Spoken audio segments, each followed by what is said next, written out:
Matty Fresh on the track up at State. And I'm bringing to you live my boys Alec and Nate. Tequila Ty, Jay, Nelly, and Dylan in the building. So kick it back, pour the drink. We chillin' because I'm boozing and betting and ballin' like I'm 2-6 in the blue kicks. Watch me move quick. Yeah, this the blueprint. So who's getting involved? Welcome into the show. This is Booze, Bets, and Ball, baby. And welcome back to Booze, Bets, and Ball, a Penn State football podcast brought to you by Big Banter. I'm happy to be joined today by Michael from the Leo podcast of Big Banter, the Indiana podcast of the group. So, Michael, thanks for coming on. Thought I'd start with you can let everyone know where they can find your podcast. Yeah, thanks for having me. You guys can find us anywhere. It's just look up LEO podcast, Indiana football. You got to throw that in there. There's so many like astronomy podcasts and stuff that involve the Leo or LEO. Yeah. Anagram. So just check that out. I mean, we've got a website. It's not a whole lot going on there. Podcastleo.com, Twitter, Instagram, all at Podcast LEO. So it's a fun account to be on during the game for sure. I mean, really kind of outside of the game as well. We've got one guy that will live tweet everything during the game, which is great, and then interact with everybody as well. So it's a good spot to go to if you want to give us some crap. I'd prefer not to on Saturday because it's not going to be great for us, and we already know that. So you don't have to pour it on. But yeah, there you go. All right. Really quick note before we move on. When Nate and I did the Ohio State review podcast the other day, I forgot to mention that Penn State fell to 10 in the AP poll. So just want to get that out there. So let's get some game notes here quick that I have. Info, noon kick, but it's not on Fox. It's on CBS. The ESPN matchup predictor, Penn State, almost a 99% chance to win at 98 there. The line as of today on Wednesday night was Penn State by 32. And weather was high of 73, mainly cloudy. I saw there was a chance of showers too. About Indiana, 2-5 this year, 0-4 in Big Ten play, I believe. Almost 18 points a game, 311 yards per game, 29 points allowed per game, 366 yards allowed per game. And Michael, I guess you could tell this better than me, but Brendan Sorsby now the quarterback there full time. Yeah, the quarterback situation has been kind of a joke. I'm full supporter of either one of the guys that plays. They both are so similar that it kind of doesn't really matter. Sorsby, I guess, is more of a guy that's going to make some plays with his feet, can scramble out of the pocket a little bit better than what Taven Jackson can. Taven Jackson's got a bigger arm, but again, the quarterback situation's been a huge mess, and with the offensive coordinator position being an even bigger mess, it's hard to kind of pinpoint where they wanted to be. Right. Last week was the first game, I want to say all season, where they've sat down with one quarterback the entire game. Usually it's kind of well, you could take Michigan, for example. That was the first game with Rod Carey at offensive coordinator. He went 2 series with Taven Jackson, put Brendan Sorsby in. He ran 7 or 8 series, and then Taven came back in. And then they decided on Sorsby moving forward. So that's where we're at.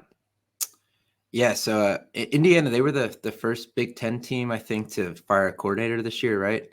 It was bad. Yeah, it's getting worse. It's kind of and I don't know, I doubt you listened to our Rutgers post-game podcast, but it was basically nothing about the actual game and more about just basically burning it down and starting it all over. The Tom Allen experiment in general right now is trending into like the dumpster. Like it's really, really bad.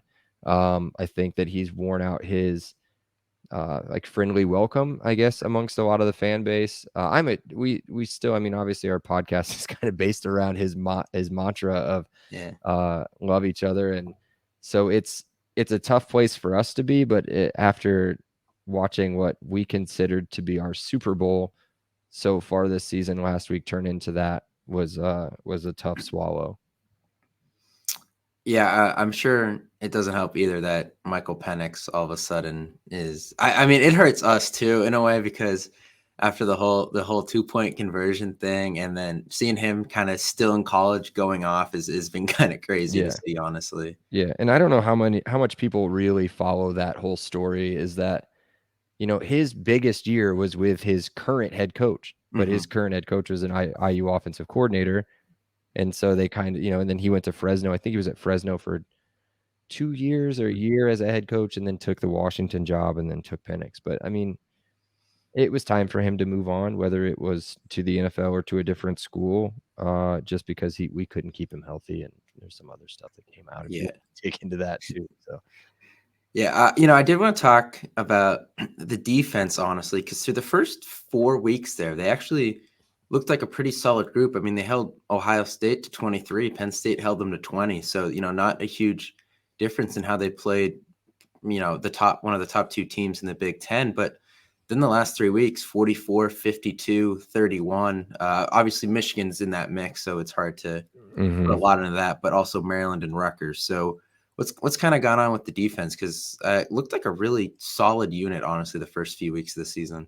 So there's a decent amount, and it's going to sound a little bit apologetic on my end, but there's a decent amount of these scores, or a lot outside of the Michigan game, really. But a lot of this stuff has been set up by either poor execution on offense, turnovers from the offense, putting the defense in terrible positioning, or if you look at last week, there was a blocked punt for a touchdown, and right before the half, Jalen Lucas fumbled a punt return that put him in with, I think it was 40 seconds left for a field goal. So, I mean, really, you go back to last week, against and this is going to blow your mind if you haven't looked up their stats, against a Rutgers team that's top 10 in the country in total defense. Yeah. The offense had come out, put up 14 points. The defense had held them to 7 on the defense. And it's skewing a lot of their stats. If you look at where IU is, they're about middle of the road in college football as far as, I think, 58th, I think, total defense, but they're just put in a lot of bad spots. And so the points per game have gone through the roof. But I think really the best one for you to look at for like a good rating on the defense is probably the Louisville game. That game, I think the 21-14 was the final. Yeah. And it was all in the first half from Louisville, and the defense made huge adjustments, and they looked great. But there were some good players on defense. There's not a ton. I mean, it's not like Penn State's defense at all, where you're going to have a bunch of pros, but there are, potentially 3 NFL draft picks maybe this year on that defense that can make big plays whenever they're available. But it's just been really tough when you're on the field so much. And I think time of possession against Rutgers, if let's look this up real quick, I think it was something crazy. Let's look this up real fast. This is really good podcasting. It's going to take a minute. It doesn't. Oh, here it is right here. Okay. So if we look at time of possession and how long this team was on the field, it's crazy. I mean, it was almost 40 minutes, 37 minutes for Rutgers on the field on offense. And that's a run offense. And yeah, they were just put in a bad spot. Rutgers is a terrible offense in general. Yeah. And to give up 31, I mean, again, 10 of it coming from special teams, it's hard to pin it on the defense. Yeah, no, I mean, that's kind of how we feel about, Penn State gave up 20 to Ohio State last week, and we feel like the offense still made them look bad because, they could not stay on the field. They couldn't convert a third down. So I definitely understand that. I wanted to talk about, I guess, sticking on defense, the 2 guys with the AC initials, Aaron Casey, Andre Carter, kind of seem to be kind of the 2 leaders on that defense. Penn State's a little banged up on mostly the interior of the offensive line right now. What can they bring to the table? So Aaron Casey had a bad game last week. He had probably the worst game I've seen him have in an IU uniform. He is an all-around linebacker. He's not great in coverage, but as far as run stuffing, rushing the passer, just playmakers sideline to sideline. That's a guy that you're going to see all over the field. He's really, really good. I mean, you can go back and watch the tape.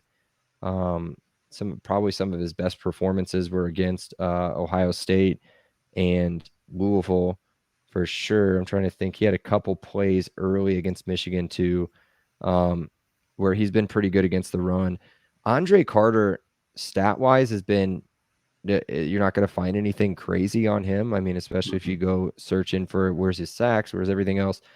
Just watch Saturday, everything will go away from him because he is an absolute monster of a human being. Like, he is huge. He's I've seen him. Just I've stood right next to him, and I'm not small. I'm 6'2". He's 6'5", 280, and just pure rock. And the guy can make plays off the edge if given time. But a lot of times he's been facing double teams and runs away from him. But he's also somebody that can get in the backfield and cause some trouble. Yeah. I guess flipping to the other side, then I know I've been looking through the stats of the Indiana offense, and honestly, it looks like Jalen Lucas, the running back, is actually the leading receiver in terms of touches, receptions with 29. But I want to start with the offensive line because Penn State's probably going to be without two of their top four defensive ends. Chop Robinson seemed to have some kind of medical episode during the game against Ohio State. And then Amin Vanover was banged up, limited.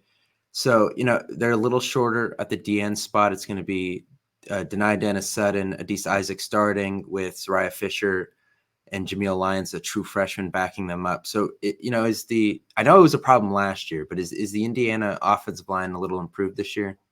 It's much more improved this year. They made another weird coordinator change in the middle of the year last year, and got rid of the offensive line coach last year, and actually made Rod Carey, who has kind of been just kind of hanging out as an associate coach, the offensive line coach the rest of the season last year, which immediately made some improvements. And then they brought in a coach from Wisconsin, Bob Bostad is his last name. Yeah. And he's made a huge difference. I mean, not only in recruiting, but in overall performance. Are they up to par from like 2013, 14, 15 IU? No, they're not there, but they're much better than what we've seen probably the last 4 years or so. Yeah. And quickly, let's just touch on Jalen Lucas. I'm interested what he brings to the table. 55 carries, 29 receptions. That's a pretty good workload through 7 games. You're gonna see him everywhere. He is the guy that IU wants to get the ball in his hands. He's a scat back, Darren Sproulsy kind of just straight playmaker. He's not anybody that's going to cause you issues down the field. IU's got some big wide receivers. They've got Cam Camper, who's I think he's 6'3". They've got Donovan McCulley, a 6'5" quarterback turned wide receiver, who's just a freak athlete. The problem with our wide receiver room and the reason Jalen Lucas has seen the ball so much, both running and receiving, is that the offensive creativity and offensive, I guess, availability to open the playbook has been so limited by switching quarterbacks and coordinators. Right. So it'll be interesting to see kind of how Rod Carey, who's now the offensive coordinator, he's a former, I don't know if anybody's going to know who he is, but if you remember when Northern Illinois was like in the Orange Bowl, like crazy. Yeah. He was their head coach for a while there. Then went to Temple, and then Templed on him. And so now he is where he is. He's done some other stuff. So he's had some good offenses in his past. And he's shown that he's kind of put a little bit of a different spin on what we have, but I think doing that midseason, you're not going to get a big difference. So I don't expect to see too much from Cam Camper or Donovan McCulley on the outside. I just see it. You're going to see a bunch of 12, a bunch of Jalen Lucas. There is one thing when we talked about quarterback, I didn't talk about it. We lost the one guy, the one spark last year in Dexter Williams right at the end of the season against Purdue, where his knee essentially exploded. and he is back in full uniform and on the sidelines. Okay. Nobody knows if he's going to be available or not, but that may be somebody to keep an eye out for too. That he is much better than either one of the two. Yeah, I'm pretty sure he got into the Penn State game last year at the end. I want to say number 5 is a major running quarterback. Yeah. With a little bit. He's got an arm. They just don't tend to throw it too much with him. Yeah, I think I do remember seeing him. I guess the last thing to touch on here is this line, which I feel is way too big. I'm sure you remember in 2019, Indiana came to Penn State, and it was, I think, 34-27 or something along those lines. Penn State was coming off a loss at Minnesota, and then had Ohio State the next week or something like that. It was a very bad spot of the schedule to have them, and I think that Indiana team was a lot better than this one for sure. I think they won 7 or 8 games that year, but yeah, still, like, noon coming back home, it's gonna be a little sleepy after losing to Ohio State. Penn State traditionally struggles after their first loss of the year. I think that is a lot. I don't know what you think, but for me, that might be like 5 or 7 points too much. I'm putting my house on it. Okay. I think that's it's enough. 32 is enough. It's not great. I'll just go through some of we just did our pod, and so our original predictions, and we kind of went through the history of the difference. And I don't know if you've seen this or not, but really, whenever Penn State plays at IU, I think the average points per game is like 6 points as far as the difference between the two teams. No, yeah, I've seen it. In Happy Valley, it's about 21.5. So originally, like, we were around, 22, 25, 17 point difference between all these. Now they're 31, 41, and 38 across the board. So, I mean, the 45-7, 47-6 is one of them. I mean, we're not expecting anything close until we can see our offense do anything that resembles an actual competent offense. It's hard for us to have any sort of faith. Like, we are in the dumpsters right now. Like, we are in a bad spot as a podcast and as a fan base. The good thing is, and if there is any hope left in the season, and it's kind of disgusting to even make myself think like this, is the rest of the schedule is favorable if we can find any sort of ground on Saturday to build from. I mean, you've got Wisconsin at home, at Illinois, Michigan State at home, and at Purdue to finish. So it's like pretty crappy teams the rest of the way. So if they can do anything on Saturday, and I wouldn't put past like a quick start similar to what we did in Michigan, and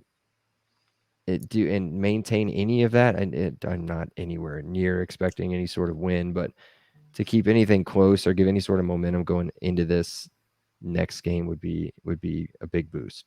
Yeah, and that's a good point. Indiana has 5 losses, but it's Ohio State, Michigan, Maryland, and Louisville are 4 of them. Like, yeah. If you're gonna say you have 4, a team has 4 good losses, I put those 4 up against pretty much anyone in the country at this point of the season. So I think that is an interesting dynamic that they could have 6 losses, but 5 of them are the teams that have been ranked at some point in this season, and then you could honestly, I know it's a long shot, but still backdoor into a bowl game there with it is. Yeah, it is. It is just me being probably one of the most optimistic IU football fans you'll ever meet, and me being just kind of stupid at the same time. So no, I get it. I mean, we would be doing the same thing. Trust me, we're still finding ways to make the playoff, which I don't think will happen. But if this helps your confidence at all, we all of us on the podcast, we did kind of a preseason Big Ten run through, and I think we all had Penn State at 11-1 and all losing that game on Saturday. So nothing to worry about. Don't worry about it. You'll beat Michigan in a couple weeks, and then I forget the rest of the scenario. I think Michigan beats Ohio State, and you guys get in. There's like a whole thing. It's a weird Seth. There's like a whole. Yeah. Our producer has like a whole algorithm of how you guys get in, and when everybody's 11-1 or something at the end of the season, however it works out, I can't remember. So. Yeah, I'll tell you. So it's kind of, I think it's the win percentage of the teams you played in the Big Ten West Yeah, in the conference play. crossover. Yep. The Cooper DeJean, fair catch Yeah. controversy really hurt Penn State because Penn State is the only one of those three that played Iowa this year.